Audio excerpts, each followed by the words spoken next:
I mean, I guess one question is, what's the line between having some affinity, some support for a terrorist group,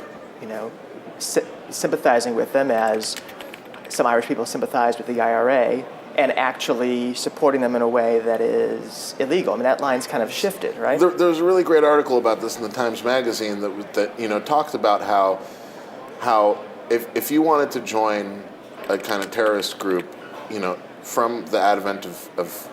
20th century terrorism, basically all the way up through the early 2000s, if you wanted to join Al Qaeda, there's a pretty clear threshold that you've passed the point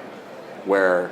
now you are part of this terrorist group, and it's tough to get there, and it takes some effort, and you get there and you're definitively there. And it's not just sort of this murky area of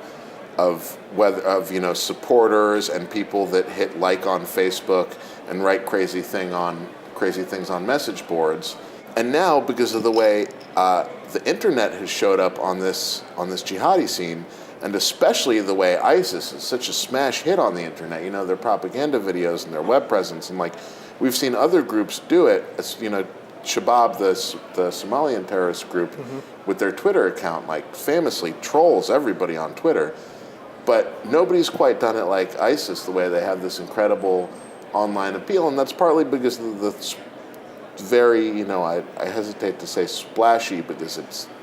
pretty horrific, but the splashy things that they do, making YouTube videos of cutting people's heads off and burning them alive.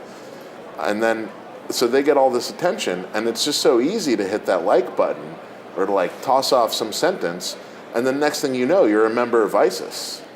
It's just, so that this online communities that are being raised, it really blurs the line of who are the people who are just kind of these dim-witted or not, or mentally unstable people, young people who are looking for direction, who latch onto these things, versus the actual members of the group who are dangerous. And I think that a few of these examples we're talking about are kind of, as Murtaza said before, you see them in the headlines as this is an ISIS plot, but it's not always so clear that that's what was going on.